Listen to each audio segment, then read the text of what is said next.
adakah perlu dihajikan untuknya ataupun aku hajikan untuknya? Maka Nabi SAW bersabda, na'am. A'udzubillahi minasyaitonirrajim. Bismillahirrahmanirrahim. Assalamualaikum warahmatullahi wabarakatuh. Berkaitan dengan badal haji bagi orang yang sakit dan juga orang yang meninggal dunia, dalam hal ini kita merujuk kepada hadis Nabi SAW sebagaimana yang diriwayatkan daripada Ibn Abbas radhiyallahu anhuma di dalam Sahih Al-Bukhari.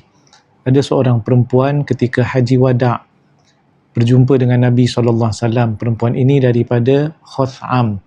Lalu dia berkata bahawa kewajipan Allah Ta'ala berkaitan dengan haji sudah sampai kepada bapanya yang sudah tua.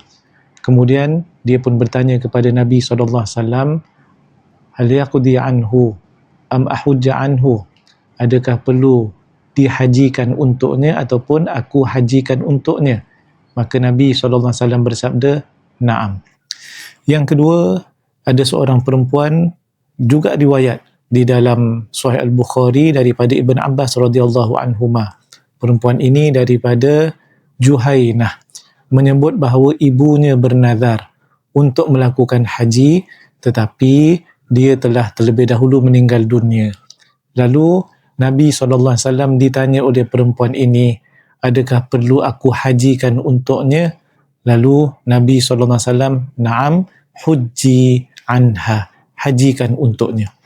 Berdasarkan kedua-dua hadis ini, maka tuan-tuan dan puan-puan sekalian, bagi orang yang telah meninggal dunia yang sudah wajib melakukan haji ketika hidupnya tetapi tidak sempat menunaikan, maka boleh untuk dibadalkan hajinya. Begitu juga dengan orang yang sakit yang tiada harapan sembuh. Cuma kalau kita melihat apa yang dinyatakan oleh Imam An-Nawawi dalam kitabnya Al-Majmu', ada lagi dua golongan, iaitulah orang tua yang uzur, terlalu tua dan uzur. Kemudian yang satu lagi adalah orang yang lumpuh yang tidak boleh bergerak. Jadi tuan-tuan dan puan-puan sekalian, ini bermakna mereka ini tidak dapat melakukan haji dengan dirinya sendiri, maka dilakukan oleh orang lain sebagaimana yang disebut oleh Imam An-Nawawi, iaitu istita'atu tahsilihi bi ghairihi, iaitu istita'ah menghasilkannya, melaksanakan haji itu melalui orang lain yang kita sebut sebagai badal haji. Sekian, Assalamualaikum warahmatullahi wabarakatuh.